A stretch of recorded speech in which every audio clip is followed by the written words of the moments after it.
क्या आपदा में सियासी अवसर है? नमस्कार, आप देख रहे हैं हल्ला बोल। आपके साथ मैं हूं अंजना ओम कश्यप। क्या कोरोना के आपदा में सियासी अवसर खोजे जा रहे हैं? क्या महामारी काल में भी विपक्ष केंद्र पर जानबूझकर निशाना साध रहा है? सवाल सरकार से भी कि क्या वो संकट काल का मुकाबला करने में अपनी नीतियों की वजह से पिछड़ गई है?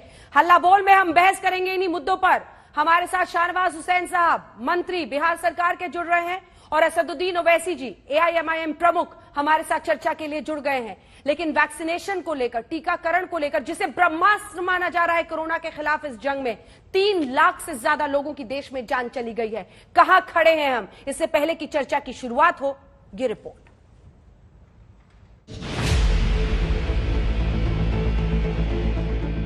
प्रधानमंत्री मजाक कर रहे हैं, खुला मजाक कर रहे हैं। ये प्रधानमंत्री हैं ऑप्टिक्स के। ये प्रधानमंत्री नहीं है उन रोने वाले भारत के लोगों की जिन्होंने अपने भाई बहन, पिता को, अपने पति को, अपनी पत्नी को खोया है। देश में कोरोना को हराने के लिए सरकार लगातार लोगों को आगाह कर रही है, लेकिन सबसे अधिक जोर है वैक्सीनेशन पर, क्योंकि वायरस का काम तमाम करने का असली हथियार वैक्सीन ही है। हालांकि सरकार का दावा है कि देश में टीके की पर्याप्त व्यवस्था है, लेकिन देश के अलग अलग राज्यों से आ रहे आंकड़े कुछ और हकीकत बयां कर रहे हैं। जी हां, और इन्हीं आंकड़ों को फंदा बनाकर विपक्ष केंद्र को घेर रहा है। प्रधानमंत्री अगर भावुक अब हो रहे हैं, और प्रधानमंत्री की बात मालूम होना चाहिए था कि 137 करोड़ जनता की जान की बचाने की जिम्मेदारी देश के प्रधान सेवक चौकीदार पर है। और अगर चौकीदार को मालूम होता कि भाई इनकी जान बचाना है, तो चौकीदार हर चीज करता जान बचाने के लिए देश की जनता की। प्रधानमंत्री सोते रहे। ओवैसी की बातों में दम इसलिए दिखता है क्योंकि अलग अलग राज्यों में वैक्सीन की कमी का हवाला देकर कई दिनों तक 18 साल से ऊपर वालों का वैक्सीनेशन बंद करना पड़ा। दिल्ली हो या मुंबई या फिर पटना, यहां सेंटर्स पर ताला लटका दिखा। वैक्सीन की डिमांड को पूरा करना ही अपने आप में सबसे बड़ा चैलेंज बन चुका है। हालांकि हाल ही में सुप्रीम कोर्ट में केंद्र सरकार ने बताया था कि भारत में हर महीने 8.5 करोड़ डोज बनाए जा रहे हैं, जिनमें से लगभग 6.5 करोड़ डोज सीरम इंस्टीट्यूट बना रही है, जबकि भारत बायोटेक 1 महीने में 2 करोड़ डोज का उत्पादन कर रही है। प्रतिदिन के हिसाब से ये 27.5 से 28.5 लाख डोज होती है। 90 लाख बना रहे थे भारत बायोटेक। दम से वो कहते हैं कि हम बनाएंगे 10 करोड़, 10 गुना स्टेप अप का वो ताकत रखते हैं सितंबर तक। ये उनका वायदा है, पब्लिक में उन्होंने कहा है। 6.5 करोड़ बना रहे थे सीरम, उन्होंने खुद कहा है 11 करोड़ बनाएंगे और 15 करोड़ तक भी पर मंथ बना सकते हैं। अपने तरीके से लगे हुए हैं और भारत सरकार उनके साथ हाथ मिला के जुड़ के लगी हुई है। वैसे नीति आयोग का दावा है कि कहीं भी वैक्सीन की सप्लाई नहीं रोकी गई है, लेकिन वैक्सीन का सबसे बड़ा उत्पादक देश होने के बाद भी, वैक्सीन ड्राइव के लॉन्च होने के 100 दिन बाद भी देश की सिर्फ 3% आबादी को ही वैक्सीन की दोनों डोज क्यों लग पाई है? ऐसे में विपक्ष का सवाल पूछना लाजमी है।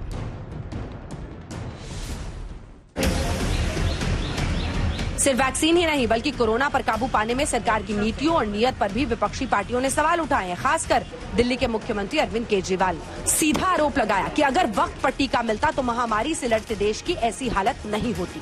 एमपी के पूर्व मुख्यमंत्री कमलनाथ ने भी इसी के बहाने शायद फिर से एक विवादित बयान दे दिया। मैं तो कह रहा हूँ, भारत महान नहीं, भारत बदनाम है। ये आज सब देशों ने रोक लगाई है कि भारत के लोग नहीं आ सकते। मैंने तो उस दिन कहा था उज्जैन में कि जो टैक्सी चलाते हैं अपने देश के लोग बाहर, मुझे तो किसी ने न्यूयॉर्क से फोन किया कि जो भारत के लोग कुछ जो टैक्सी चलाने वाले हैं, उनकी टैक्सी में कोई नहीं बैठने को तैयार। ऐसा बदनाम किया अपने देश को। युद्ध स्तर पे सभी भारतीयों को वैक्सीन लगाने का काम शुरू कर देना चाहिए था। ये काम हम दिसंबर से शुरू कर सकते थे, हमने ऐसा नहीं किया। अगर उस वक्त टाइम पे देश को वैक्सीन लगा देते तो शायद दूसरी वेव के प्रकोप से देश को बचाया जा सकता था। हालांकि सरकार ने विपक्ष के तमाम आरोपों और दावों को खारिज किया है। बार बार ये कहा जा रहा है कि देश के साथ साथ विदेशी कंपनियों से भी वैक्सीन पर बात हो रही है, कोरोना पर काबू भी पाया जा रहा है। लेकिन सवाल फिर वही कि सब सही तो जनता क्यों भुगत रही है? सब ठीक है तो वैक्सीनेशन के लिए लंबा इंतजार क्यों आज तक क्यों? शाहनवाज हुसैन साहब और असदुद्दीन ओवैसी जी दोनों हमारे साथ जुड़ गए हैं। शाहनवाज हुसैन साहब, आपकी पार्टी की सरकार है तो बताइए, वैक्सीन गुल और दावे फुल, ये आरोप लग रहा है आप पर, आपकी सरकार पर। इसके बाद ओवैसी जी बोलेंगे।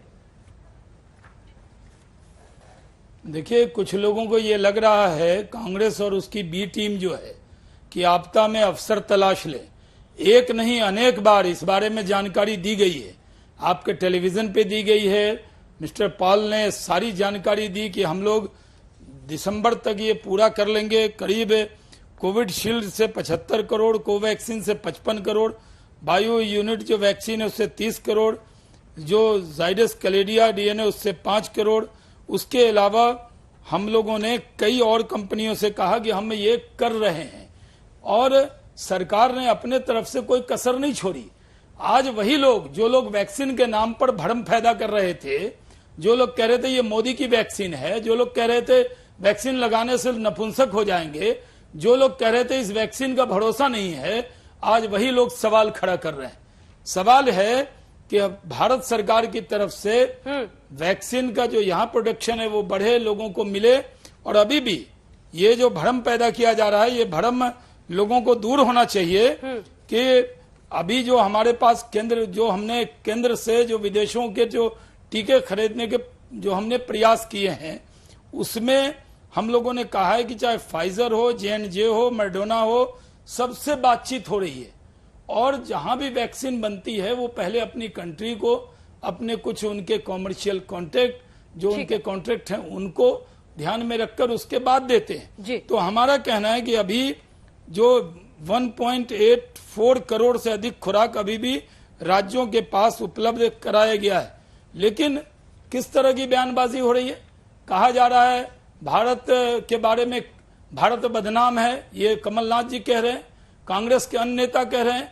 विपक्ष के नेताओं को मुझे लगता है कि मेरे और ओवैसी साहब के जिंदगी में ये पहली इतनी बड़ी महामारी हमने देखी है। तो इस वक्त सियासत का वक्त है, या इस वक्त है कि पूरी दुनिया जो भारत के साथ खड़ी है। ठीक है, एक बार जवाब लेते हैं ओवैसी साहब से। नहीं कि वो भी पूरी ताकत के साथ अपने वजीर आजम के साथ खड़े रहे। शाहनवाज जी की ज्यादा शिकायत कांग्रेस पार्टी के नेताओं से है, आपका नाम ज्यादा लिया नहीं उन्होंने। लेकिन मेरा सवाल आपसे, सर, पैरासिटामोल तो है नहीं वैक्सीन, आपको भी पता है कि किस तरह की किल्लत का सामना तमाम मुल्क कर रहे हैं। ऐसे में Pfizer, J&J, Johnson and Johnson, Moderna, सबसे सरकार का दावा है कि हम पिछले साल से ही बात कर रहे हैं, जब वहां पर बात नहीं बनी तो हम यहां कर रहे हैं। वो तो कंप्लीट मांग रहे हैं कि हमें लायबिलिटी से इंडेमनिटी मिल जाए, यानी आपके देश में अगर हमारी वैक्सीन से कुछ हो तो उसकी जिम्मेदारी सरकार की होगी। तमाम ऐसे शर्तों के बीच ये लाना है, फिर भी आप प्रधानमंत्री पर हमला कर रहे हैं, क्यों? इसलिए कि प्रधानमंत्री ने पर्सनली भारत की 137 करोड़ जनता को झूठ बोला है। प्रधानमंत्री ने देश की जनता को बेवकूफ बनाया है। प्रधानमंत्री ने देश की जनता को यतीम और लाचार बनाकर छोड़ दिया है। प्रधानमंत्री ने सही मानों में भारत की जनता को कह दिया कि अब आप आत्मनिर्भर हो जाइए। मैं क्यों कह रहा हूं, मुझे आधा मिनट दीजिए। आप जिन जिन कंपनीज का नाम लिए, मैडम और शाहनवाज साहब लिए, मॉडर्ना, फाइजर, J&J, इनका तो दिसंबर में फाइजर आकर कहा था कि इंडेमनिटी दो। आज पॉल साहब कल कहते हैं कि हां हम तैयार हैं बात करने के लिए। आप अगर दिसंबर में दे देते तो इतनी देर नहीं होती। तीसरी बात यह है कि मैं इसलिए कह रहा हूं कि प्रधानमंत्री ने झूठ कहा। अगस्त 15 को प्रधानमंत्री ने देश को कहा कि हमारे पास प्लान तैयार है, हम वैक्सीन तैयार हैं और पूरा रोड मैप तैयार है। दूसरा झूठ प्रधानमंत्री ने कहा जनवरी 22, 2021 को कि आज हमको 2 कामयाबी मिल गई, एक ऑस्ट्रेलिया से क्रिकेट में, दूसरा कोविड वैक्सीन तैयार है। तीसरा झूठ जो बीजेपी ने देश से कहा, उन्होंने फरवरी 21 को रेजोल्यूशन पास करके कह दिया कि प्रधानमंत्री की विजन और लीडरशिप की बिना पर हम कोविड जीत गए और हमारे पास वैक्सीन आ गया। 3 जनवरी को शाहनवाज हुसैन का बयान है कि आत्मनिर्भर विश्व भारत है भारत और हम जीत गए। अप्रैल 6 को हेल्थ मिनिस्टर का बयान है कि वैक्सीन की जरूरत ही नहीं है। अप्रैल 6 को हेल्थ सेक्रेटरी का बयान है कि उनको ही वैक्सीन लेगा जिनको जरूरत है। अप्रैल 8 को प्रधानमंत्री ने देश के चीफ मिनिस्टर से कहा कि हम कोविड की लड़ाई जीत गए।